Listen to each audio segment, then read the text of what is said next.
Hello everyone, welcome to JNB honours classes. आज की इस वीडियो के अंदर हम बात करेंगे डीएनए माइक्रो आरए के बारे में। डीएनए माइक्रो आरए को डीएनए चिप भी कहा जाता है। ठीक है। अच्छा, तो डीएनए चिप क्या होता है? जैसे आप सोचिए कि जैसे मोबाइल में मेमोरी चिप होता है ना, मेमोरी कार्ड आपने डाल रहे थे पिछले टाइम पे, ठीक है ना, एंड्रॉयड मोबाइल में अभी भी आप देख होंगे, एक ब्लैक कलर की होता है, उसमें इस तरीके से गोल्डन कलर की इस तरीके से चीजें होता है। ठीक है। इसी तरीके से हमारे पास एक चिप है, यानी कि छोटा सा इस तरीके से सब्सटेंसेस है, उसके अंदर कुछ डीएनए सीक्वेंसेस है, और ये जो डीएनए सीक्वेंसेस है हमको नोन है, यानी कि उनके सीक्वेंसेस हमको पता है। मान लीजिए इस सीक्वेंसेस में यहाँ पर एटीजीसी है, यहाँ पर टीएससीजी है, ठीक है, तो इनके सीक्वेंसेस हमको पता है। तो ये एक चिप है, माइंड में उसको डालिए। उसके बाद हम देखेंगे इस चिप की मदद से हम क्या कर सकते हैं। देखिए, so in this method we should detect the gene expressions of a cells, मतलब कि कोई भी सेल्स के अंदर कौन सी जीन एक्सप्रेस हो रहा है, यदि एक्सप्रेस हो रहा है, ज़्यादा एक्सप्रेस हो रहा है या लेस एक्सप्रेस हो रहा है, उसके बारे में यदि हमको पता लगाना है, इस माइक्रो आरए यानी कि उस चिप की मदद से हम उसको पता लगा सकते हैं। ठीक है। डीएनए माइक्रो आरए और माइक्रोस्कोपिक स्लाइड, यानी कि इतना छोटा सा माइक्रोस्कोपिक स्लाइड होता है that printed with multiple spot. Spot का मतलब है कि इस तरीके से रहता है, जैसे आपकी मेमोरी चिप में जो गोल्डन कलर की होता है ना, इसी तरीके से वही है, which contains the known sequences of DNA. These slides are reported to DNA chips और जीन चिप्स और डीएनए चिप्स हम उसको कहते हैं। The DNA molecule attached to each side act as a probe to detect the expression of the genetics. तो यहाँ पे हम बात करेंगे किस तरीके से, कौन सी कलर आने से आप क्या समझेंगे, इसके बारे में हम बात करेंगे। सबसे पहले हम उसकी प्रोसीजर देख लेंगे और उनकी टाइप्स देख लेंगे, उनकी ज़रूरत क्या होता है। देखिए, हमको ये चीज़ करने के लिए, मान लीजिए हमारे बॉडी के अंदर जो सेल्स होता है, डिफरेंट टाइप की सेल्स है, ठीक है ना। डिफरेंट टाइप की सेल्स के अंदर जो डीएनए की जो एक्सप्रेशंस होता है, एक्सप्रेशंस का मतलब है कि डीएनए से आरएनए बनेगा एंड आरएनए के से जब प्रोटीन बनेगा, और कोई भी सेल्स अपने आप को तभी एक्सप्रेस कर सकता है जब ये प्रोटीन बनाएगा। क्यों? क्योंकि प्रोटीन ही फंक्शन करता है, प्रोटीन एंजाइम्स को कन्वर्ट होगा, कोई रिएक्शन करेगा, प्रोटीन कोई रिसेप्टर मॉलिक्यूल के हिसाब से काम करेगा, कुछ अडेप्टर के हिसाब से काम करेगा। तो कोई भी सेल की फंक्शंस क्या होगा, ये उनकी प्रोटीन बनने के बाद ही डिसाइड होता है। समझ में आ रहा है ना। अच्छा, कुछ जीन एक्सप्रेशन होने की वजह से उनकी फंक्शन ही अलग हो जाता है, जैसे कि, या एक्सप्रेस नहीं होने की वजह से भी फंक्शन अलग होता है, जैसे कि आपकी कैंसरियस सेल, ठीक है ना। कैंसरियस सेल्स में जो ट्यूमर सप्रेसर जीन होता है ना, वो एक्सप्रेस नहीं होता है। ट्यूमर सप्रेसर जीन की फंक्शन होता है कि सेल को ये अनकंट्रोल ग्रोथ करने नहीं देगा, एक लिमिटेड मैनर में ग्रोथ करवाएगा। लेकिन जो सेल कैंसरियस हो जाते हैं, ऐसा नहीं कि आज जिसको कैंसर नहीं हुआ है कल नहीं होगा, हो भी सकता है ना, ऐसा ही तो होता है ना। तो नॉर्मल सेल ही कैंसर सेल को डेवलप हो जाते हैं। तो उनमें क्या होगा, कुछ जीन होते हैं वो एक्सप्रेस नहीं होते हैं, कुछ जीन होते हैं वो ज़्यादा एक्सप्रेस हो जाते हैं। तो उस केस में हम स्टडी करेंगे कौन सी जीन जो है वो ज़्यादा एक्सप्रेस हो गया, कौन सी जीन एक्सप्रेस नहीं होने की वजह से हमको कैंसर हो रहा है। ठीक है। तो ये चीज़ जब हमको पता लग जाएगा तो हम ये हो सकता है कि हम mRNA मेडिटेड साइलेंसिंग कर सकते हैं ताकि कैंसर से क्योर हो सके। समझ रहे हो ना, स्टडी इस लेवल पे हो रहा है। जो ट्यूमर सप्रेसर जीन होता है, जो सेल की अनकंट्रोल ग्रोथ को रोक रहा था, कैंसर सेल में वो जीन ही एक्सप्रेस नहीं होता है, तो इसलिए सेल अनकंट्रोल मैनर में ग्रो करता है, जिसको हम ट्यूमर या कैंसर कहते हैं। ठीक है। अच्छा, तो इसलिए ये चीज़ों को स्टडी करने के लिए हम क्या करते हैं, हमारे पास पहले से एक चिप, डीएनए की चिप मौजूद होता है और उनकी सीक्वेंसेस हमको पता है। ये दो चीज़ हो गया, तो यहाँ से हम स्टडी कर सकते हैं। इस स्टडी करने के लिए मान लीजिए ये कैंसरियस सेल्स है और ये नॉर्मल सेल्स है, ये तो हो, ठीक है ना, नॉर्मल सेल, ये कैंसरस सेल्स होता है। मैं आपको पहले समझा देती हूँ कि किस तरीके से किया जाता है, उसके बाद हम देखेंगे। जो नॉर्मल सेल्स होता है, सबसे पहले क्या होगा, नॉर्मल सेल्स रहा है, उनकी एमआरएनए को आपको आइसोलेट करना है, एंड कैंसरस सेल्स की एमआरएनए को भी आपको आइसोलेट करना है। ठीक है। पहले आइसोलेट करने के बाद हम उसको क्या करेंगे, रिवर्स ट्रांसक्रिप्शंस करेंगे। रिवर्स ट्रांसक्रिप्शन क्या होता है, देखिए, नॉर्मली क्या होता है, जिस प्रोसेस में डीएनए से आरएनए बनता है उस प्रोसेस को हम बोलते हैं ट्रांसक्रिप्शंस। ठीक है। अच्छा, आरएनए से जिस प्रोसेस में प्रोटीन बनता है हम उसको ट्रांसलेशन बोलते हैं। और अभी हम क्या बोल रहे थे मैं आपको कि आरएनए से हमको डीएनए बनाना है, यानी कि हमको रिवर्स चलना है, तो उल्टा ट्रांसक्रिप्शन की उल्टा हो गया, रिवर्स ट्रांसक्रिप्शन हो गया।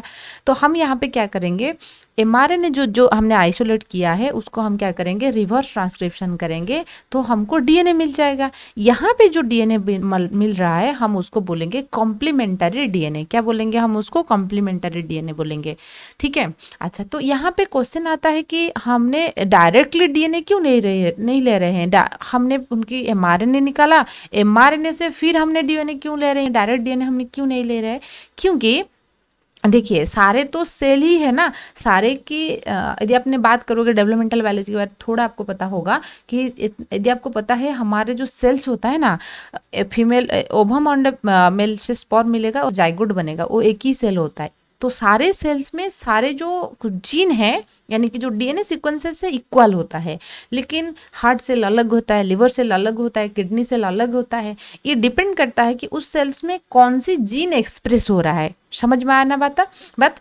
तो ये क्या है, तो कौन सी सेल एक्सप्रेस हो रहा है वही हमको पकड़ना है। ऐसा नहीं कि और इस कैंसर सेल की जीन देखोगे भी का जो है हमारे जीन भी वही है, मतलब नॉर्मल सेल्स की जीन भी वही है, लेकिन जब हम एक्सप्रेशन से उसको निकालेंगे हम देख सकते हैं कि इस पर्टिकुलर जीन एक्सप्रेस हो रहा है उनमें। समझ में आ रहा है ना? इसलिए हमने पहले आरएनए चूज किया, आरएनए चूज करने के बाद वापस हमने उसको डीएनए बनाया। क्लियर हुआ बातें?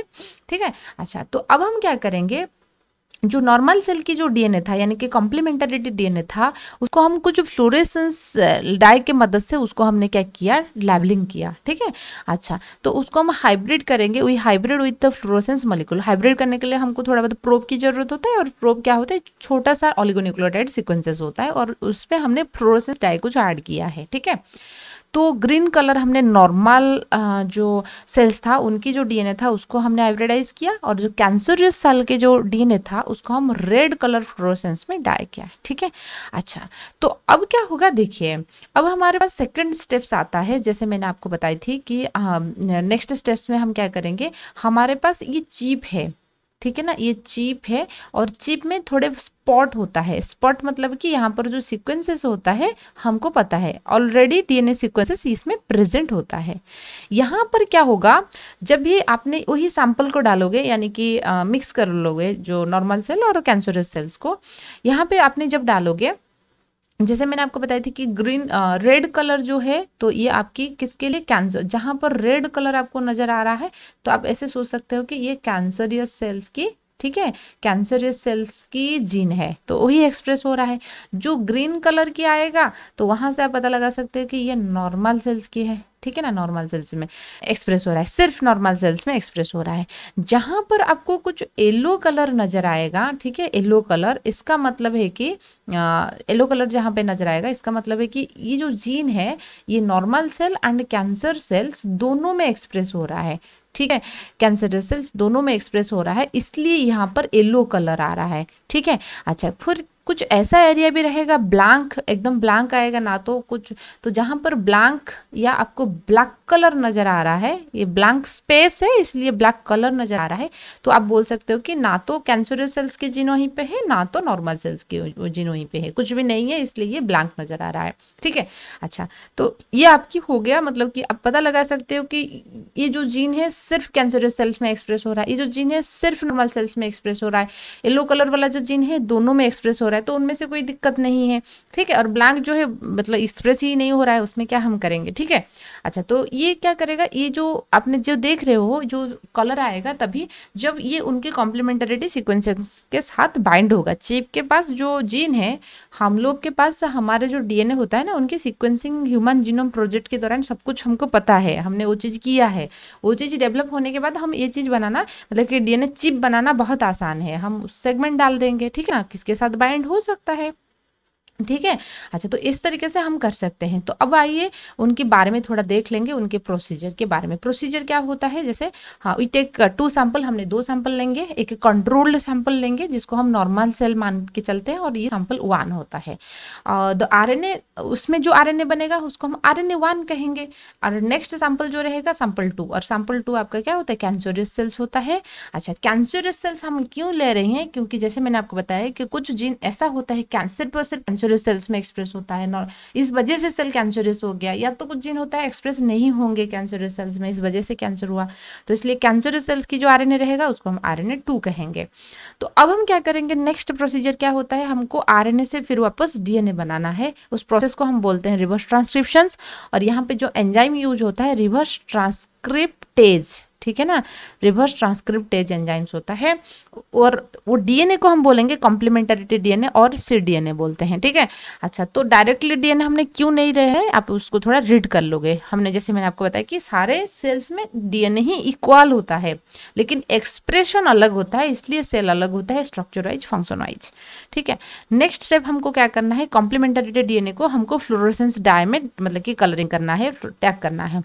तो जैसे मैंने आपको बताया थी कि लैब में जो आपकी जो नॉर्मल सेल्स था उसको आप लोगों को ग्रीन कलर में करना है, एंड जो कैंसरस सेल्स था उसको आपको रेड कलर में करना है। तो फ्लोरोसेंस करने के बाद वो दोनों को मिक्स कर लोगे, यानी कि नॉर्मल सेल कैंसर सेल्स के cDNA को आपको मिक्स करना है। मिक्स करने के बाद आप क्या करोगे, वही स्लाइड के ऊपर डालोगे, hybridize the labelled cDNA। The slide of the microarray chip contains the complementarity sequences, we also known this sequences.